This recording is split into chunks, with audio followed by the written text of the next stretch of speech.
Welcome back to Two Who's Review. I'm Alex, I'm fit. and if you're wondering about that weary tone of voice, it's because today we're going to be examining The Idiot's Lantern. It's a standalone episode right in the midpoint of Series 2. The second episode, written by Mark Gatiss, which is surprising watching this back because Mark Gatiss is normally a very competent writer. Um, Look, I'm just gonna put this thought out there. Is it likely that we'll be spending an awful lot of time on this episode discussion today? Because when all is said and done, it's the Idiot's Lantern. No one likes this episode. We all know it's not very good. Look, we may spend a surprising amount of time on it. Oh dear. And once we get through the time scales, I'd like to just sort of take the reins a little bit and just take you, Cuff, and the audience on a bit of a journey. Uh-huh. The journey that I had watching this episode, because yeah, there were quite a lot of strong feelings that were evoked while watching this. I will say, I'm similarly to when we looked at Age of Steel and Rise of the Cybermen.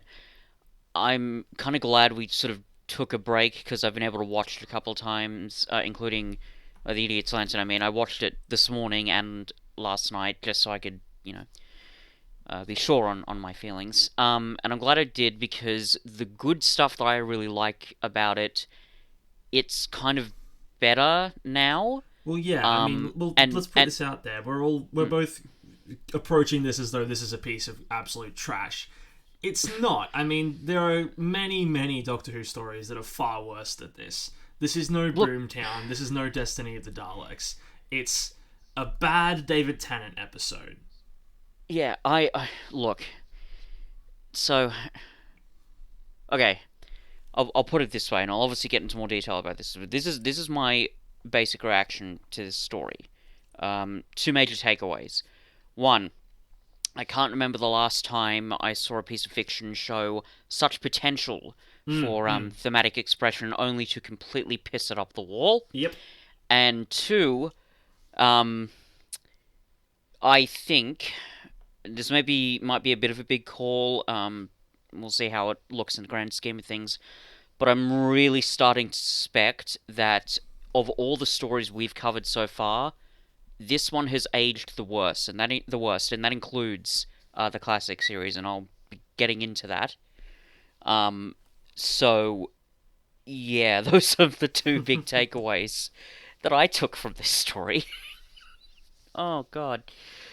Uh, yeah, it's the Idiot's Lantern, everybody. Yep. And look, there's. I mean, there's. Yeah, I started a sentence there. I wasn't sure where it was going. Turns out it was going nowhere. Let's just do the timescales. I want to dissect this carcass as soon as possible. Yeah, sure. Let's get this over with. Sure. So, out of 195 votes on the timescales, this has an average rating of 5.3. Yeah, bit too high. It's a tad high, but like I said, it's not like this episode is like a canon-breaking disaster that betrays the very core of who these characters are as people. For the most part, there's a bit. Yeah. When it gets towards the end, it does kind of. Yeah, Drop the we'll ball get a into little that, but bit. yes, I see what you mean. But for And the as I most said, part, for the most part, the characters are who they're meant to be. There's quite a lot of good stuff Yeah, from the yeah, Doctor in this episode. He's really the strongest element of the whole story, I want to say. Yeah, you're not wrong. Yeah, there's really good investigative stuff with the two of them in the beginning bits. It's an interesting enough setting. There's solid ideas. We've, like I said, even in the confines of this podcast, we've reviewed far worse than this. What, you're not convinced? I'm not 100%, but I'm more convinced of that now than I was like the first couple of times watching it, because like when it's good, I actually really enjoyed it. Okay, well, let me put it this way. You gave Destiny of the Daleks a 1. A 1. Is this episode better or worse than Destiny Yeah, of the Daleks? it's I think, a bit better. Yeah, I gave Boomtown a 1. I would 100% rank this above Boomtown. Yeah. Any day of the that's week, true. this is better than Boomtown. That's very true. Yeah, and even the plot wise, it kind of a little feels pretty rushed in the end, and there are some details where I'm not quite sure how it all works. But for the most part, the plot's actually pretty tense, and I actually really appreciate how sort of apocalyptic and grand the last like sort of final chase sequences when they're climbing up the tower. You know, I know we've mentioned it before, but like Murray Gold's score really comes in and helps to elevate that scene.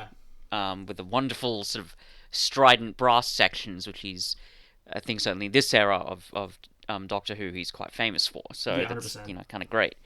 But yeah, I mean, I'd put it a bit lower than that, but I guess it makes sense. Yeah, in its own way. This is also on the timescales the second lowest ranked 10th Doctor story. Is Love and Monsters the lowest? No, Fear Her is the lowest.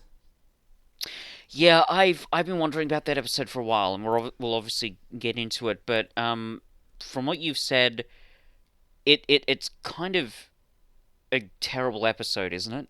I dislike it from memory. I think even more so than this Fear Her is the 10th Doctor story I remember the least of, and what I do remember of is mainly annoyance. But that's another one where there's a lot of squandered potential, and it's an episode that hints at way more than it deserves to. It's interesting that you've just assumed that Love and Monsters is, because you forget Love and Monsters isn't universally reviled. Love and Monsters is one of the most polarizing Doctor Who episodes, right? Of all, I think either love it or hate it.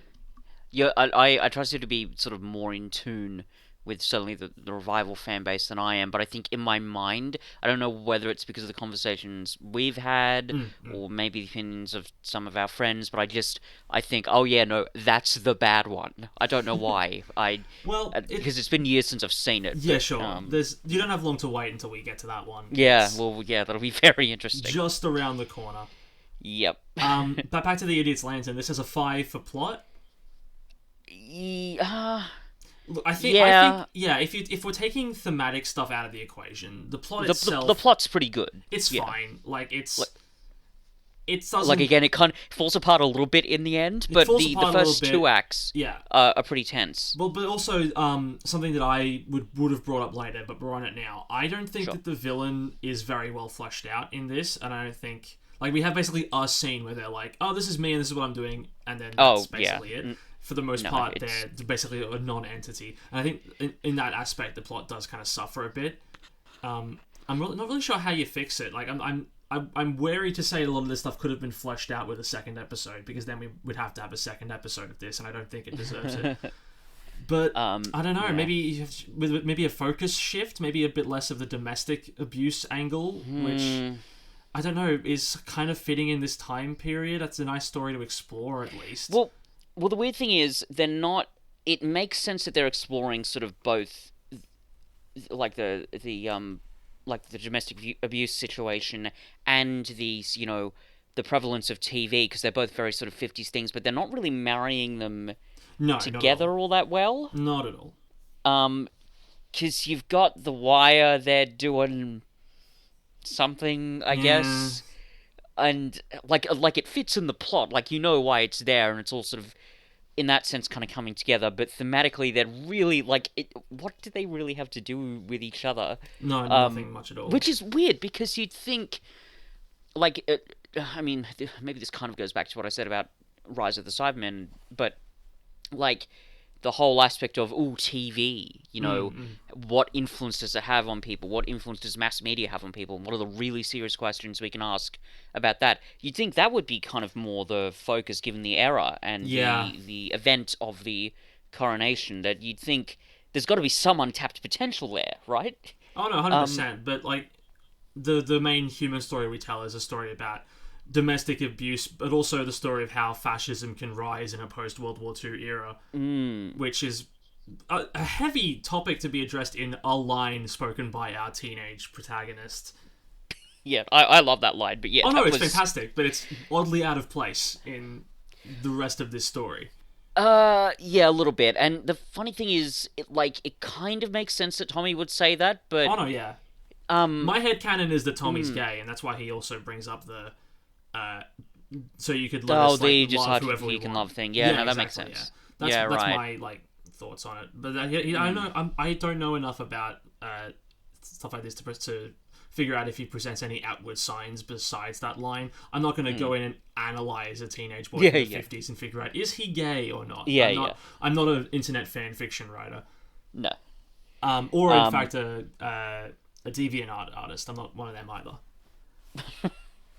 but yeah, like the themes, they're not quite marrying together No. as much as I admire a lot of the thematic risks that this story is taking. Yeah, yeah. They're just, it's like, oh, okay, here's a thing, here's this really, really serious thing that's happening, and then it's like, evil alien doing stuff, I guess. Yeah. Okay. Yeah, it's, as I said, it's a bit of a mess Yeah. We in a have lot of we have a ways. 5.9 for acting here. That I want to say that's wrong, but that's basically right. I Yeah. find that Well, like, sorry, go ahead. well, here's the thing. And I've seen this comment a couple of times, not just about this episode, but also the back half of season 2. And I think there's I'm not sure how big a consensus this is, but there is some kind of shared belief that uh, at times 10th Doctor and Rose together can be unlikable. Um, and I kind of get where that's coming from. Like, I don't think that when they're doing their chummy, like, you know, Elvis impression Yeah, and yeah, the American accent, sometimes that kind of stuff, they do that kind of stuff a lot in this season where they sort of play up their, like, you know, their bond and that. And it doesn't yeah, it doesn't always feel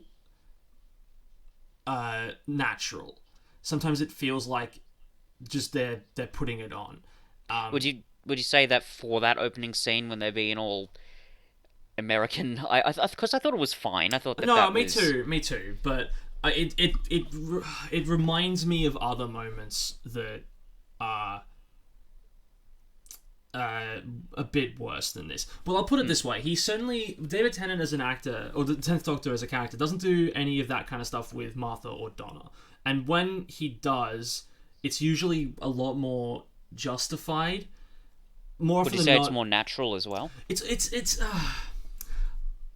Because I think that one bit in well, yeah, Partners in Crime, where they're doing the non-verbal weird talking through the well, glass. that's less of like, because that's for comedy, and that's like two characters trying to meet each other again whilst also not trying to grab the attention of the villain. That moment is very natural. Sure. But I'm what am I thinking about? Well,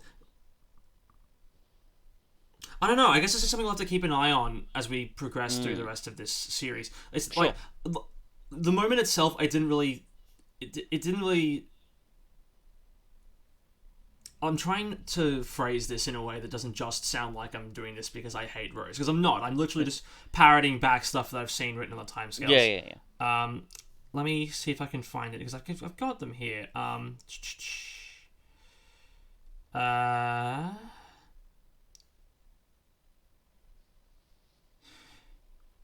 oh yeah, it's a lot of it's the smarmy dialogue that can come from them at times. That's I'm reading a review of it here. Yeah, you know how they. I know it's really really tough, because at the moment I haven't rewatched the back half of this era a lot. But I do when I'm thinking about even just David Tennant's performance and the characterization of the 10th Doctor, I kind of agree that he's at his best in series 3 and 4. And I'm not even saying that's just a Rose problem. It's probably just an issue that a lot of Doctors have, where it's like their first season, they're still trying to find this new Doctor's voice. Yeah, sure. And then in the second season, they figure it out and they're able to like really nail it. And that's clear and present with Peter Capaldi more than anyone else. His change between his first and second season was huge, and it was definitely needed. But I think it's happened with Tennant, and it also happened with Smith in very subtle ways. And I think his like play acting various like tropey kind of characters and like being all like sort of gaudy in that with companions. I think that kind of stops in like the next season or so. It's very difficult to me to talk about this because again, I'm not coming at this from a very solid foundation because again, we've only just gotten to this part of the era.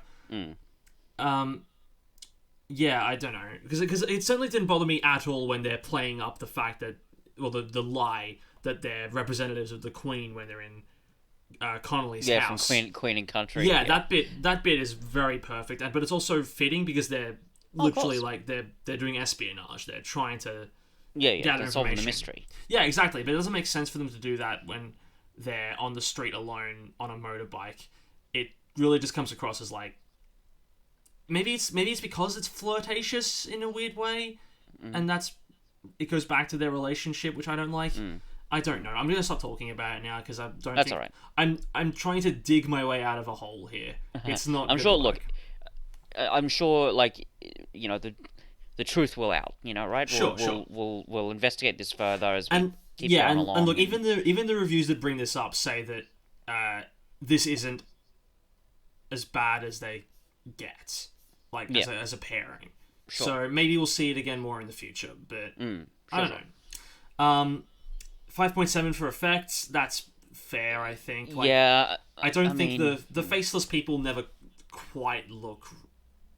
They never quite look right, and that's not to say it in a way where it's like that's a good thing. That's what they're going for, because obviously they're not going to look right. They don't look as good as they could. Yeah, I mean, it doesn't bother me terribly, but yeah, like you can tell, like that it is again like mid-2000s CG that they're using for it. Most of the effects, because it's not a very effects heavy episode, I'd say, because you've only really aside from like whenever the Wire's trying to eat people, that's about it. Which, and that itself, I don't know, I guess maybe that could look more convincing. Mind you, I don't really have a reference point for what it would look like to someone get their face sucked off sucked into a TV. So that's a bit odd. The Wire itself, Red Lightning, I mean, it's doing its job. There's nothing really terrible there. The bit where the Doctor makes the weird little video recorder machine and it starts, sparking away and kind of blowing up, that it like for a practical effect that works perfectly fine for me. That was kind of fun. But there's not a lot, I think, to comment in terms of special effects here because it's not not a particularly special effects heavy episode. And it doesn't really, like, I would say it's not really meant to be, but again, that goes back to the themes not really marrying together very well. Yeah. So it's got a 4.5 for replay value. Not really. Yeah, look, it's not an episode that you'd want to rewatch anyway, and it's also perhaps the episode of this season that matters the least to the overall narrative. I didn't catch a single Torchwood reference. The characters barely reference. Like, they don't even mention Mickey. Like, there's no like dwelling on the fact that he's gone. It's literally just like you could like edit the Mickey plot out of the first half of the season, and this episode would not have to change at all. Yeah, I mean, as you say, it's a pretty standalone thing. Yeah. Yeah, like, and it was so, and I'll get into this into more detail, but basically, first time watching it to prepare for the podcast, way worse than I remember it being for certain reasons, which again I'll get into. Yep. But then as I watched it, I realized, okay, but the good bits that I really like, they're really great, and they certainly don't fix like the ending, or the bits that I really, really find annoying about it, but they help a lot with my engagement. Like the bits that are good are so good. I'm like, I love this, and So, but anyway, I'll get into that into more detail. But yeah, like it's. I think it's certainly lower on a rewatch. Yeah. But it's not maybe as catastrophically awful as maybe I thought. Well, but yeah. it's still again, like bad. Well, yeah, because like there are Doctor Who episodes that are far worse than this, and when you consider this is considered the second worst episode of David Tennant's run, that's a fairly good run. If this is the second worst that it gets.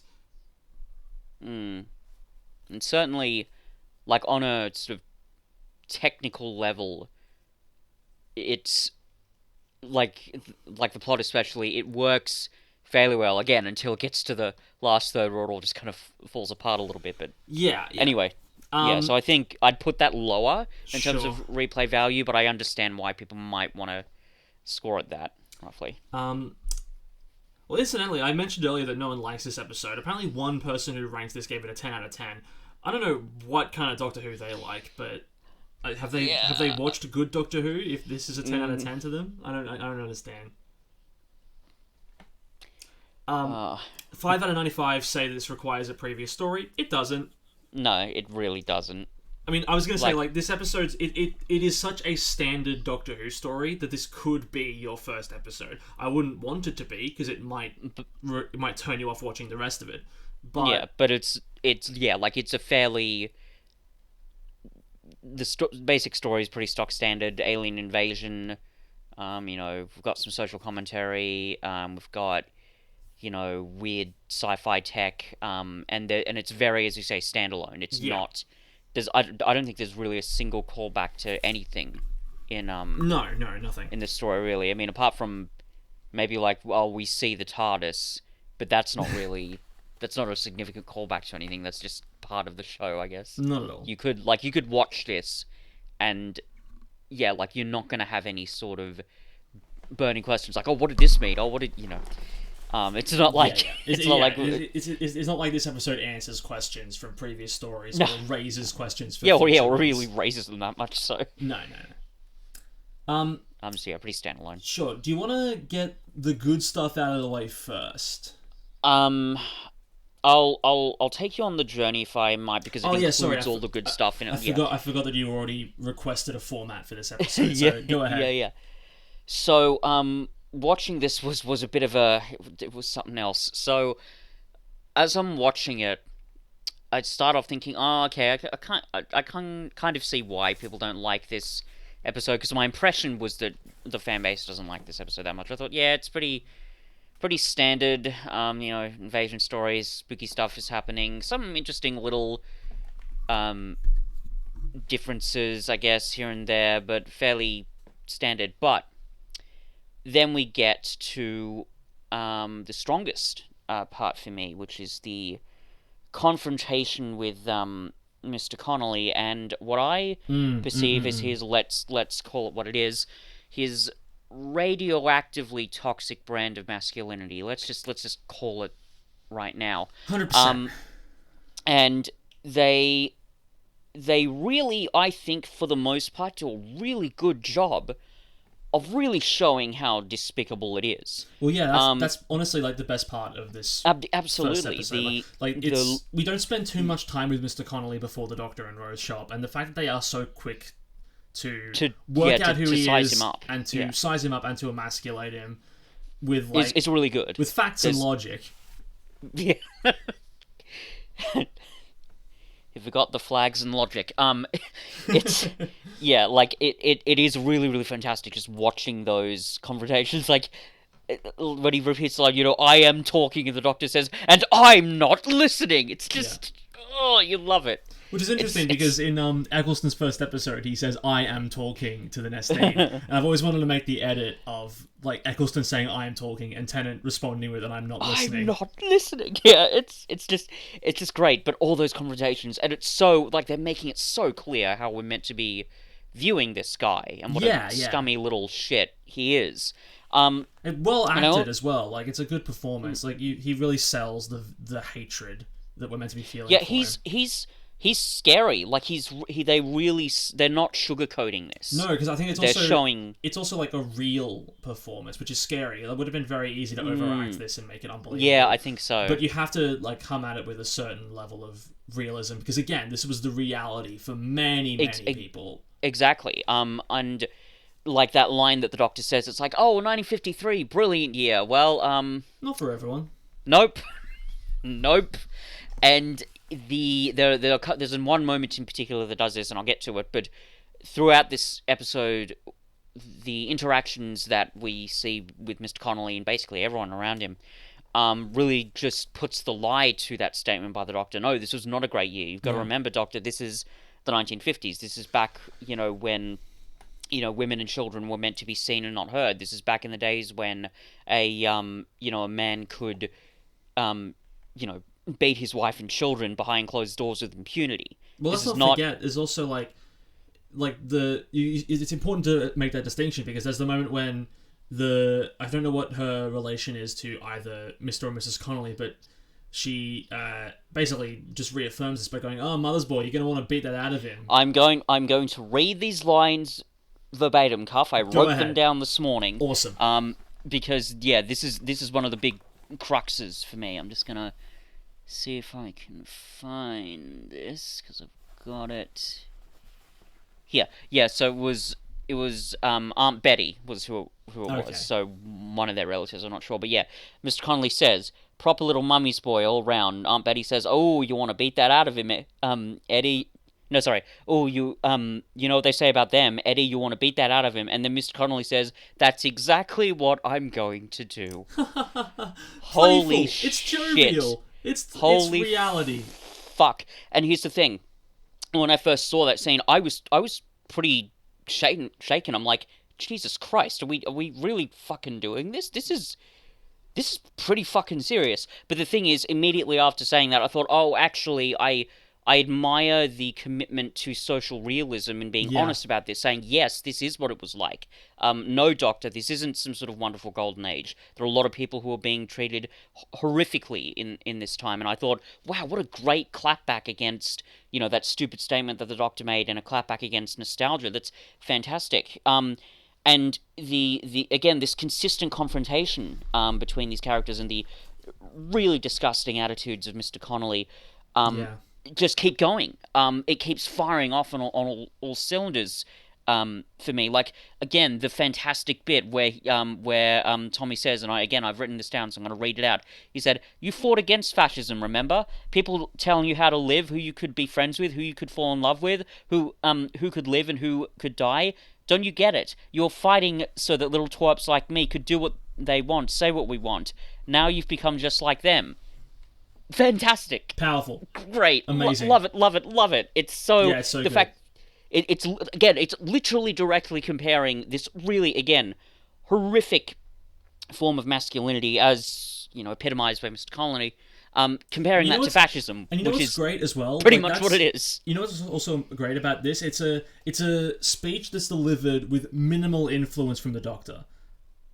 Yeah, it's not like he's the there, but he's it's not. This is but he's the Doctor who's seen this firsthand on millions of civilizations. This is like a teenager who's seen it firsthand and is talking from experience, and with just a little nudge from the night before, has been given the strength to say what he's been thinking for a long time. The Tommy's Doctor's a fantastic character in this. He's great. And maybe the Doctor has sort of by showing him to stand up to his dad, he's sort of helped him find his voice, but it's mostly Tommy doing this, which is just, it's great. I think. It's important. It's important that that's where the Doctor's influence ends, right? Because the Doctor standing up to Mr. Connolly the night before shows Tommy, he's not infallible. He can be reckoned with, and he's not he's not this pillar of the community. He's still a guy who can be talked to. He's just a bit thicker. So when afterwards he has had enough, he has the strength to really give it to him. And again, the Doctor doesn't really say anything to Mr. Connolly in that entire exchange. That's not it's not just this isn't an outsider coming in to preach about I've seen this and that on so many worlds, don't go down the same road. It's Tommy going, you fought against this and now it's happening to you. This is scary, man. Yeah, and it's good to see again Tommy sort of being able to take to sort of find that kind of power. There's something very cathartic about that. Also, this is a smaller thing, but when Rose and the Doctor first meet Mr. Connolly and they're giving him shit, which again, love that scene, very entertaining. There's this one bit And again, I've written down the quote here when Rose says, "Only an idiot hangs the Union flag upside down. Shame on you." And I love Billie Piper's performance because then she just gives him this really weird, terrifying Cheshire grin and just flees. Runs, yeah. Like just darts literally out of the frame, and I don't know what inspired her to do that, but I love it. That was so great. That's like one of my favorite Rose moments right there. That's so yeah. If that wasn't a directing choice, I'm willing to bet that was something that happened because of like the joint performances, like with Mr. Collins active, like absolutely being like very scary, and Billy's like, well, I've got to get to this line, but also like Rose is terrified right now. She's putting on a brave face, but she wants to get out of there as fast as she can anyway. it's so bizarre. I just love it. There's something uncanny about it, and I don't know. It really works. So that's all these things I've mentioned. It's great, pushing back against this really, really awful man. Here comes the bait and switch. Sorry? Oh, I was going to say, here comes the bait and switch when the episode drops the ball on this story. Well, near the end, it almost gets there because there's that one bit near the end where Mr. Connolly gets kicked out of his house. Yep. And incidentally, another thing I'll mention. Have you noticed how many Dutch angles are in this episode? Oh, no, There are so many. And the thing is, originally, I got really annoyed about that. I'm like, why the fuck are there so many of these things? How does this make sense? But then when watching it again, don't get me wrong, there are still too much of them, but they're not completely purposeless. And what I like about them is they help to, in a bit of a heavy-handed way, but still effectively to display the psychological states of the characters. So, especially in the Connolly household, you'll notice there's a lot of them,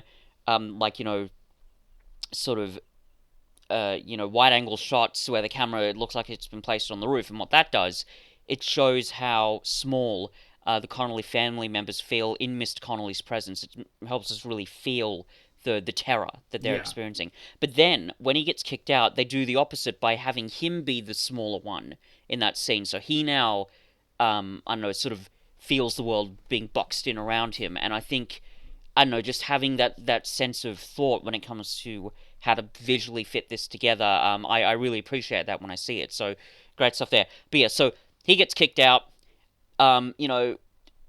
his wife basically saying, be gone, Val, man, be gone from me. And, and I thought, fantastic, yes, get him the fuck away from this family. Goodbye, you piece of shit. Fantastic stuff. And with all these great pushbacks against this, this toxic masculinity happening, and comparing it to fascism and everything, I thought, why the hell do people dislike this episode? Maybe it's a bit flawed. Yeah, maybe the plot kind of falls to pieces near the end. But these thematic expressions, they're so fantastic. Man, I can't wait to see what happens when the episode concludes. It's going to conclude really well, right? Right? Saying it like that means it didn't conclude well. No, it didn't. No, it didn't conclude well. Nope. We get to the last 30 seconds. I think, the last minute. I think almost literally in the last 60 seconds. Yep.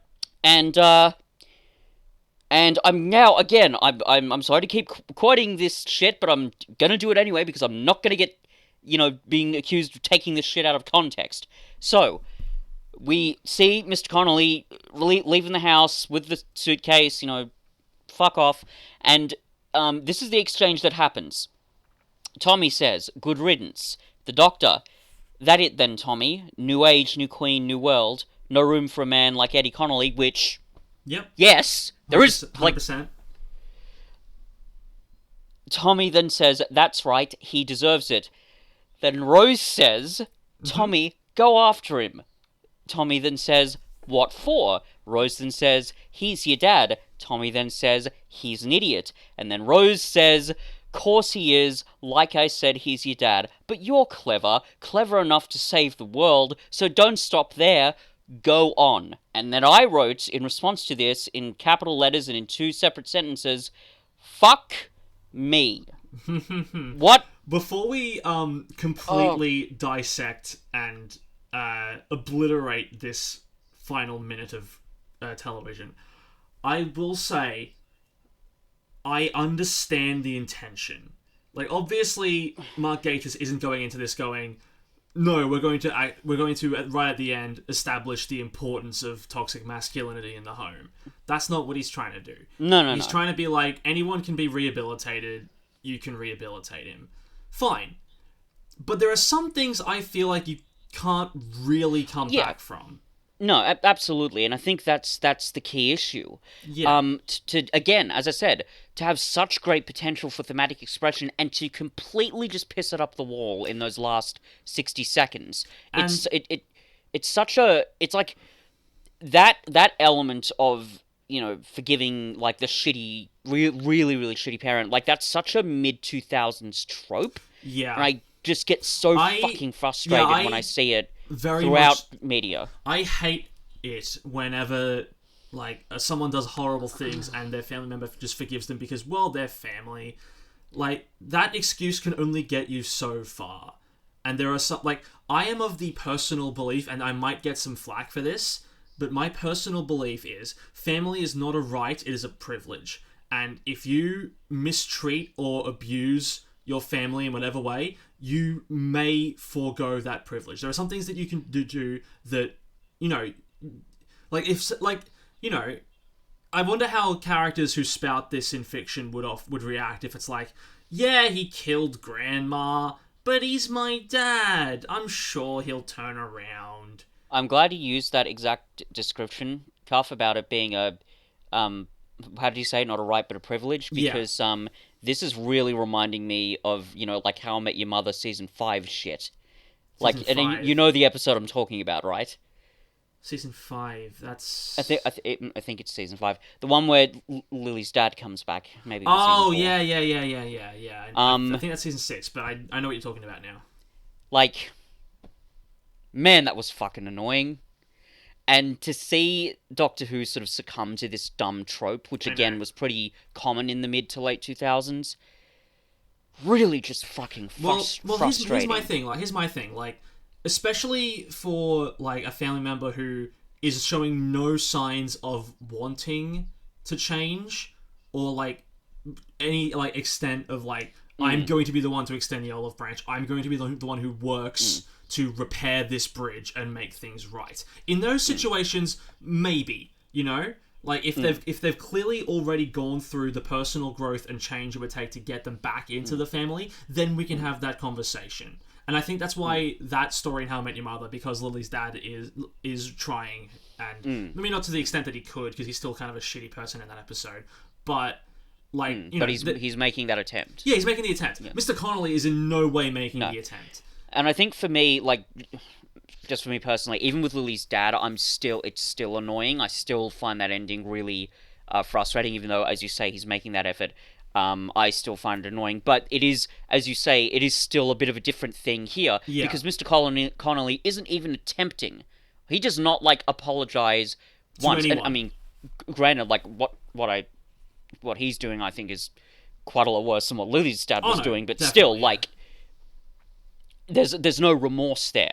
I think is, like, the main point at all. And this lesson is also coming from the companion. It's coming from Rose.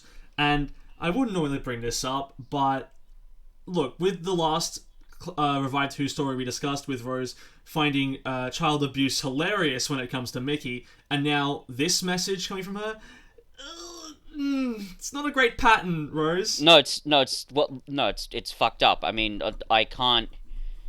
This is honestly maybe the only case where I get as annoyed about Rose, or maybe even more so than you often have in the past. Because this, holy shit, this is so much worse. Well, you can really tell where it's like, oh, someone didn't have a broken home. Oh, someone doesn't know what it's like, and that's coming from someone whose dad was killed as a child.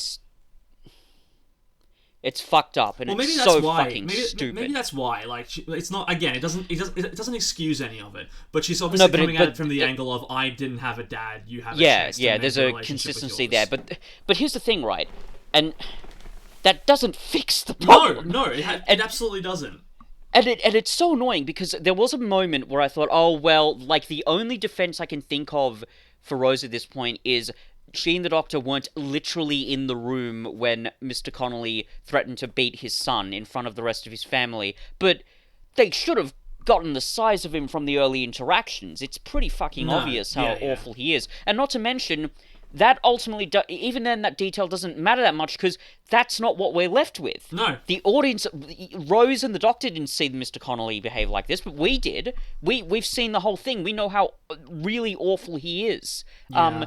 Which again, even like we as the audience and the Doctor and Rose should have clearly understood how awful he was from the interactions that they have, but we have the worst of it. We know how bad this is, and so the takeaway we are now meant to take is, oh yeah, he like actively stated he beats his son, but that's fine because we'll just tack on that bullshit TV trope from the mid-2000s of like, just forgive him, go after him, son. Like. Jesus And look, Christ. it's a shame because aside from that moment towards the end, it's a very strong episode for Rose. Putting aside Rose gets captured or trapped number 15 and the fact that it happens halfway through the story, before that point, she's actually a very competent Doctor Who companion. She's suggesting ideas, she's helping the Doctor gather information, and then she actually takes initiative, notices something, and then follows along with it on her own. It's a very Sarah Jane move. Ultimately, it does lead to her getting captured or trapped, but she's taking that initiative. Yeah, and it leads to her figuring out the Magpie connection ages before the Doctor does. It's very, very strong stuff from Rose, and then she ends an otherwise strong companion episode by taking a shit on the floor and calling it a message. Yeah, it's bad. It's really, really, really bad. And I'll mention this now. I have a slight theory as to why the ending ended the way it did. I suspect that maybe Mark Gatiss wanted to not have, the potential for a forgiveness arc in the end there, and just wanted to stick to his guns, because that would make sense when you look at the rest of the episode and what it's saying about these sorts of themes. Yeah. But maybe somebody on the production team just said, oh no, Mark, we've got to have, I don't know, like, family values, I guess, as fucked up as that sounds. But you know what I mean? Like, we've got to put in this trope. We've got to have that forgiveness arc potentially hinted at. It does kind of seem like a last-minute studio note. Yes, especially, well, one, given how late in the story it happens, again, literally in the last minute of the story. Yeah. But also with how much it clashes with the rest of the thematic expression in the story, but also even from a plot standpoint, because think of this, right? We get basically a scene where Mr. Connolly gets kicked out of his house, but then immediately we get the resolution of the potential for forgiveness. Well, if they're going to have the potential for forgiveness, then why was he kicked out of his house in the first place? Do you know what I mean? Exactly, yeah. Like, it seems to me that someone has come down and said, nope, we're going to stick this scene in there because that's just what we're going to do. It's mid-2000s and fuck it. But that's sadly, my suspicion on this. Sadly, as the viewer, we don't get to see the behind-the-scenes of why this stuff happened. We're just left with the embarrassing aftermath. Yeah, And, oh, by the way, you have no idea how annoyed I was when I found out that Mark Gatiss wrote this story, because when I first watched it, I wasn't paying attention when the opening credits happened. So it wasn't until after the fact that I found out. I'm like, he wrote Cold War, right? This is the guy who wrote basically the only Matt Smith story I actively really enjoy. And to see this...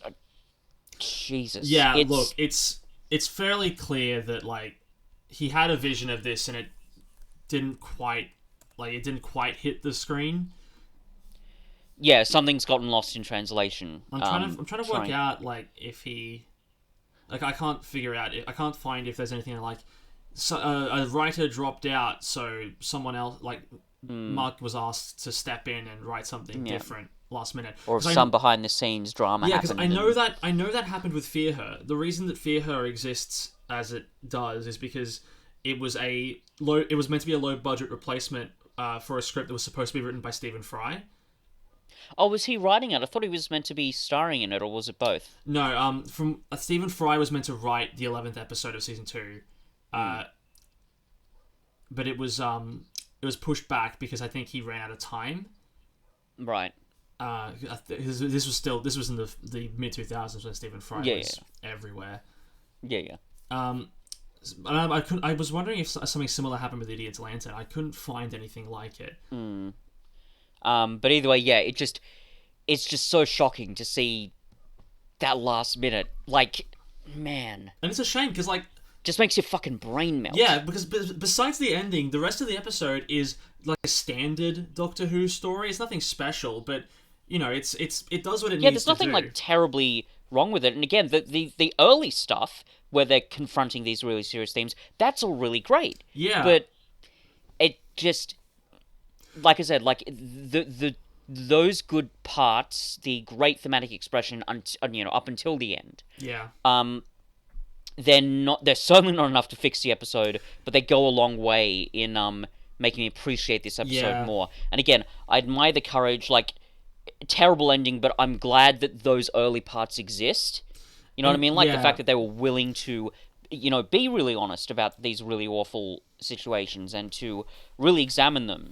And it's a shame because those parts of the episode are by far the most interesting to talk about. By far. I don't care about The Wire.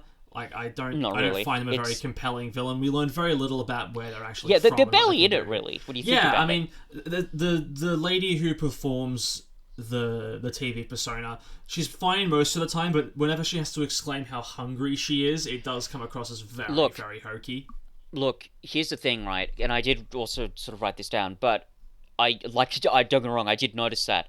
And I don't like her performance, but the curious thing is, in a way, she's not being over the top enough. It's like she's in her brain when she's performing this. It's like she's realizing how sort of ridiculous it is, so she can't fully commit to the bit. So in that sense, I actually, if you want to compare it to kind of similar histrionics, I prefer the woman who played Adelaide in Picnic at Hanging Rock, Horror of Fang Rock. Excuse me. At Horror of Fang Rock, because yes, she's being over the top, but she's selling it quite well because she's really committing to the bit. With the woman who's playing The Wire, she's just not like how silly she thinks this is when she's saying those moments, and you can't. Well, it's like a cardinal sin in Doctor Who performances. If you have to know the weird world you're in, and if you're going to do that, you need to really commit to the wackiness of it. It's interesting because she plays the 1950s like TV presenter thing a bit too well, I think. Like, she's got all the mannerisms and the voice down for that perfectly, but it doesn't. When she's doing like the big over the top villain stuff, she's trying to like find the line in the middle, and I don't think that area works for either. I think it either needed to be do all of it like you're the 50s presenter, or when you're doing your villainous stuff, just change it up entirely and do something very different. Yeah, it was very funny, like the opening bit where she's... is it her who says, "What's my line?" Which is, I think that's her. Yeah. I think it is, yeah. Yeah, no, she don't, because she says it with an H sound at the beginning. She says, "What's my line?" Which just made me laugh because it reminded me of something in the Disney movie 101 Dalmatians. They have a parody of it called "What's My Crime," but it's very funny because in 101 Dalmatians they managed to capture the tone of like early 60s British TV really well. Yeah. Because they have all the British actors, and they have the presenters like, no, my dear, the answer is no, 6 down, 4 to go, and it just. Again, it just reminded me of that, and I just thought that was just kind of funny. Yeah, but on top of The Wire not really being that interesting and not learning much about them and their wants and needs being kind of poorly defined. Yeah, that was really rushed. Yeah, but it was rushed. But also, I also don't really find Magpie himself that interesting. Maybe it's because we've seen this character in Doctor Who so many times, where it's the collaborator. It's the collaborator, but on top of that, it's the cowardly, unwilling collaborator. You know, it's the collaborator who's like, I don't like what's going on, but I'm only doing this so you don't kill me. You know from the beginning that character's doomed. That character never makes it out of a story alive. So it makes it really difficult to like relate to them or like connect with them because Magpie in this story isn't a character. He's a Doctor Who trope. Yeah, basically. And the weird thing is, you could have even made it sort of better and simpler by making Mr. Connolly the big chief collaborator, because he's against TVs at the beginning, but that gets dropped pretty quickly once he sees how great it He's looks. not really. Well, actually, he's not really against the TVs. He's like Yeah. Tommy's grandma is the one that's against the TVs. Connolly is more like they're expensive, but then when he hears about like how everyone on the street's got one, he's like, oh well, if everyone's got one, then I suppose we'll have to get one as well because that's just the kind of guy I am. But it's still like it would still help with like maintaining his reputation if he's the one giving out the TVs to people. So surely they could have done something more interesting there, right? Yeah, you didn't need those two different characters there. Yeah, and then if you combine them, you kill Mr. Connolly after he's been kicked out of his house by his wife, and he's gone, well, if you're going to kick me out, I'm going to commit to the wire wholeheartedly then. You can eat as many people as you want. Kill him, and then you don't have to botch your morality at the end. Yep, that would have been a lot better. It fixes so many things. It fixes everything, actually. Yeah. Not everything. The Wire would still need a bit more fleshing out. But still way better than what we fucking got. Yeah, it makes it a bit less messy. Yeah. I think I can only think of one more thing to talk about, but it encompasses a couple of things. I mentioned early on that David Tennant is very strong in this episode. Yeah. And I think that it's a good example of how the Doctor can take command in a couple of different ways. We talked about it last week with Fang Rock, but there's the he does it with Connolly at the beginning, how he lies about who he is, and in order to figure out, in order to be able to gain access to information. But then later, when he's talking to Detective Inspector Bishop, there's no lying. All he does is he asks questions and he connects with people, and then from there he's able to go, I can help, tell me what you know. I really like that conversation that the Doctor has with Detective Inspector Bishop, because I think that conversation alone, it elevates Bishop beyond a really minor role to a really complicated character. How he's trying to do his best, but he's all strung out. There's no resources. The higher-ups aren't letting him do his job. He's almost more sympathetic than Magpie in that sense. Oh, easily, yeah. Yeah. But I just love how he's and that scene, I think it works really well with the staging as well, because it starts with the Doctor sitting down and Bishop standing over him. But then as Bishop starts to unwind a bit and actually detox, he sits down as well. And then as soon as the Doctor realizes he's in the position of power, he stands up and leans over the table to Bishop instead. It's very simple, but it's really clever directing on Euros Lynn's part. Yeah, it's Euros Lyn again. Great. Yeah, I like his directing. It was good in Tooth and Claw as well. Yeah. Loves the Dutch angle maybe a little bit too much, but yeah. Well, actually, I saw on the timescales that someone at the start of their review had written The Idiot's Lantern or Euros Lyn discovers Dutch angles. Oh god. It still works pretty well though. Yeah. I will say, the guy who plays D.I. Bishop, I don't like his performance that much. It's a bit unconvincing. He just it's not the strongest performance, but I think he does enough to get across the character. Yeah, and he gets better once he starts getting more serious. That it picks up a little bit, but yeah, just overall maybe not a convincing performance. Well, I think that part of it is that he's there to deliver some pretty on the nose jokes, where it's oh my goodness, a television in colour. A colour television. Yeah. Where it's is he the one who also remarks about the portable television? Yes, same guy. Yeah. Sure. There are a couple of other things I want to talk about. Just first off with the plot. As I said, really just kind of falls apart near the end there. So there are a couple of things. So firstly, and granted, I'm not a fucking electrician or a video expert or anything, but when they're climbing the tower, would the Doctor have not been electrified at that point? I get that he talks about the rubber soles in his shoes, but I don't know. I feel. Look. You know what I mean? Yeah. Does that really? Is that how that works? I don't know. If he would have, we can just chalk it up to Time Lord magic and call it a day. At the end of the day, it's not the worst thing this episode has going for it, so I'm willing to. I guess so. And also, if it serves the episode ending, then I'm all for it. Right. I guess so. But I will say though, just before you carry on, there was something else I wanted to mention as well. In the way the episode resolves itself, and it is very rushed, and I think there's a big reason for that. The Doctor doesn't explain what he's doing until he's already done it. We see him putting all the gadgets together, and then he's running around with them. Then he's putting stuff in places, pushing a button. Then Tommy has to plug stuff in. Then the wire just disappears, and then we get the explanation. It's not good structure.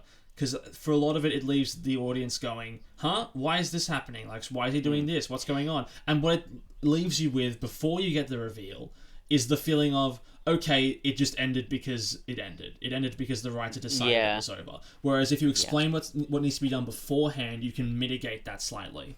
And Yeah, like there'd be more tension if you sort of knew kind of what the Doctor's planning, because we know exactly what the stakes are. Yeah, exactly. And it does take away the stakes from the finale as well. And Doctor Who does this sometimes on occasion, where if an episode... more often than not, an episode will feel rushed because it doesn't take time to explain the Doctor's plan before he puts it into effect. I think largely... Remembrance of the Daleks mitigated this because they had enough time to like slowly establish, okay, he's doing something here, now he's doing something here, okay, what's this all about, what's this in service of? Whereas here it's just like, okay, he's putting it all together, and now he's running, and now he's climbing up the tower, and now he's doing this, and now he's doing that. It's not very good.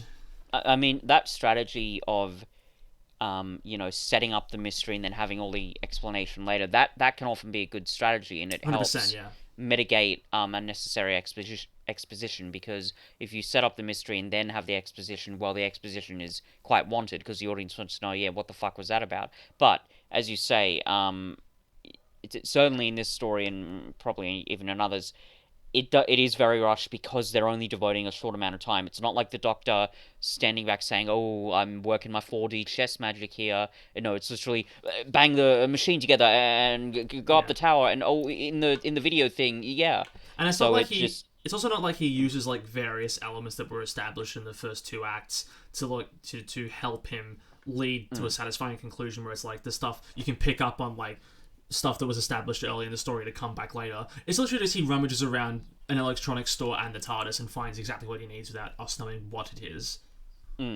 It's not as satisfying as something like it's a very different example, but the Doctor Dances, where we learn about the nanogenes early on and then they come into play, and then all this stuff that is established early all comes together to form a satisfying conclusion. Here it's just like, we learn what the villain's plan is, and then the Doctor just bangs some tech together with stuff we haven't seen before, and it works. Like, and even like in Empty Child, the Doctor Dances, we very clearly see what the nanogenes are, and then it works really well there, because we know what they can do, and we know why that would be helpful. Yeah, but it's also, hidden under the guise of, okay, this is just another bit of weird, wacky sci-fi tech. Man, I wonder if we'll ever see that again. So it works. It's clearly way more thought out than whatever this is. Like, it's very... Also, the video recorder machine, like, I can just believe that the Doctor built it, like, that he has understanding enough of the tech to do that. Yeah.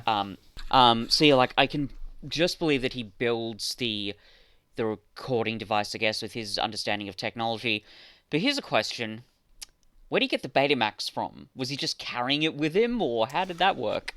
I assume it came from the TARDIS, like he has a little junk drawer somewhere of Earth oddities that he quite likes, but it is kind of like a case of, okay, you kind of pulled that out of your ass a bit.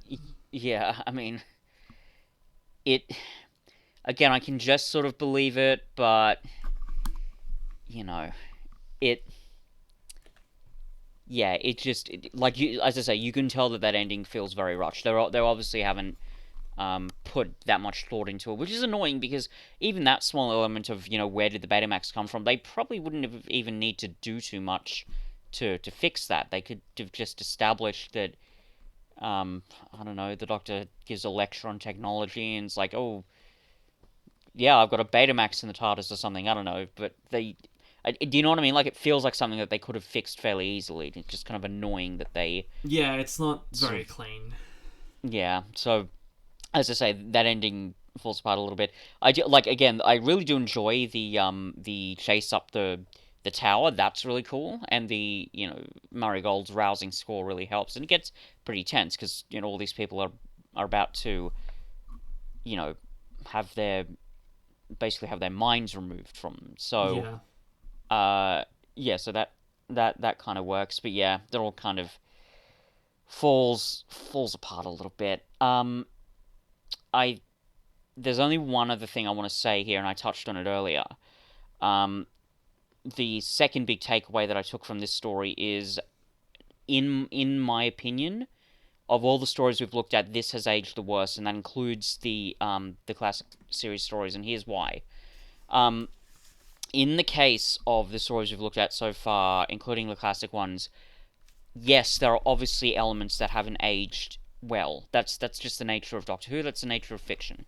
Yes, there are moments when, particularly the first Doctor or the third Doctor being sexist. There's probably, I'm not sure if we've come across any moments of like overt racism, but there might be for all we know, and I'm sure they're very, very likely will come across it in the future. So obviously these things are very bad, and we need to, as I've always said, just be honest about them. Understand these were ethical missteps. We need to move on from them. And yeah, so like bad stuff. But the way that I interpret it is this: in those instances, even in the classic stories, the ethically sketchy parts, they're present, and I don't even think that I'd say they're like a surface level part, because I think they are, to an extent, baked into sort of the DNA of the writing. But from what I can tell, they're not the main point, right? Like, the classic stories we've looked at so far, the main point of those stories isn't, the Doctor thinks, women are dumb, therefore the audience should think that too. That's not the main point of the Time Meddler, yeah? Yeah. Like, they're there, and they're not incidental, but again, they're not the core, they're not the big takeaway we're taking from those stories. Here, the ethically sketchy part is the main thing we're taking away from this story. Yeah. That is the ending. That is what we have. We have Mr. Connolly, this fucking little, rock and roll era Bill Sykes, running around, treating his family like shit, and we're just meant to think, yeah, totally worthy of forgiveness. Go after him, Tommy.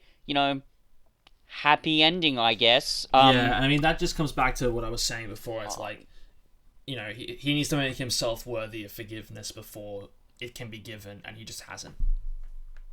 It's shit. It's so shit. And again, it's like, not great. No. The ethical implications of it. Honestly, Cuff, it sounds like something that you could easily find shitty examples like that in the Chibnall era, right? Oh, yeah, 100%. Like, that's what we're dealing with here. It's the exact kind of botched morality that Chibnall loves to accidentally thrust in our faces. And yet, here it is. Here it is. Oh, God. And it's just, it's so fucking disappointing. I know. I think it's around the time to give this episode a score. Yeah, I think so. I feel like there was something else I was going to mention, but I've forgotten it. But yeah, basically, great stuff throughout the episode. Almost completely gets ruined by that ending. So yeah, just blah. Anyway, I am going to give this a. I think I'm going to give it a 4. I think.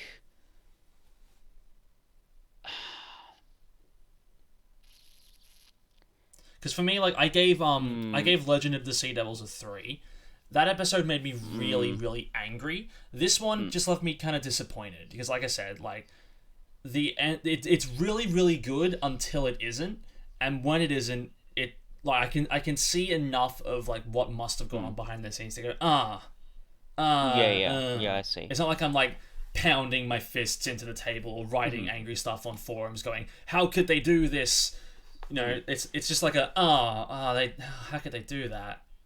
Yeah, I'm kind of between the way I feel about it. I'm kind of between you and angry forum person. Sure. Because for me, really great stuff throughout most of the episode, but holy shit, yeah, that ending was just galling. I'll put it this way: if not for the ending, this would have gotten a 6 from me.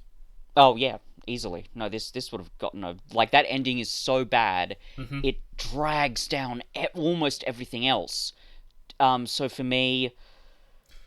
Well, I'll ask this before you settle on a number. Sure. You mentioned you watched this a couple of times. When you rewatched it with the ending in mind, did it ruin the stuff that had come before it, like in terms of the the morality the episode was trying to discuss with the character, or was it more of a case of like, no, rewatching it, I can see like Tommy's speech is still really good, and the way that the Doctor treats him is still really good. Yeah, but it's just a shame. Or we rewatching it going, well, I can't enjoy this anymore because I know what the ending is. Again, sort of like an in-between, in the sense that those good elements, I was able to appreciate them more, and I thought, oh, I'm really glad that these elements are there at least. And the ending doesn't, like, totally rip all that away, because we've still got those really good moments. But the ending, yeah, like, it was pretty galling for me. So I think... I think I'm going to give it a 3 for me. Awesome. I think the good qualities are really good, and I really like them when they're happening, and even, like, in terms of the morality...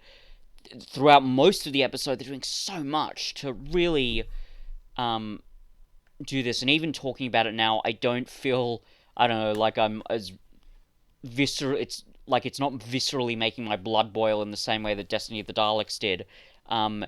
So those good elements do elevate it a bit for me, but man, that ending almost completely destroys it. Maybe not quite, but... Holy shit, it was bad. Yeah. It was really bad. And again, I'll say with a caveat, in my view, I don't know, maybe I'm not the best to judge this, but for me, this is probably aged the worst out of all the episodes we've seen so far. Do you know what I mean? No, like, I do, yeah. Yeah, because, like, this is the ending. This is the takeaway. It would have... I think it would have been, like... If it wasn't, like, literally the last... thing that happened in the episode, it might not have left such a sour taste, but because it's like the final shot is basically them walking off. Yeah, together. them walking off. Yeah. Like if it had like presented that ending as the, you know, like, I guess I don't know how you can present that ending as anything but like the way they're trying to in the episode. But if it had gone for a morally grey approach, being like, this isn't maybe a good choice, but it's the choice that this character made for themselves, so we have to respect it. That might have been a thing, but even then, then, you could argue that if Tommy, after all that, had still chosen to have a relationship with his dad, you would have hoped that the Doctor and Rose would have gone, look, he's beyond that now. Yeah, exactly. Like, I just thought at the ending, this boy who's in such a critical stage in his life, who needs, you know, who doesn't need to be pushed back into the arms of this man, right? Yeah. He doesn't need Rose giving him that bullshit pep talk. Like, what the fuck? Again, I was so angry at Rose at the ending there. I'm like, Jesus Christ. Now you know my pain. What are you doing? You're becoming me. Oh, God. It's just, yeah. Yes, so, it's the Idiot's Lantern. It's the Idiot's Lantern. That's what it is. So yeah, like I said, it's great. When it's good, it's great. When it's bad, it's horrid. And man, it really just completely dropped the ball into the ninth circle with that last minute. So great stuff in it, great stuff potential. Almost completely ruined by that ending. Yeah. And it's aged fucking horrendously. So, I think that's all I've got to say about it. It's the Idiot's Lantern. And join us next week when we'll be looking at Carnival of Monsters. It's a third Doctor story. Yeah, I think we're going to have a good time talking about that one. Yeah, it'll be pretty good, I reckon. Until then, I'm Alex. I'm Fitz. And are you sitting comfortably? Good. Then we'll end.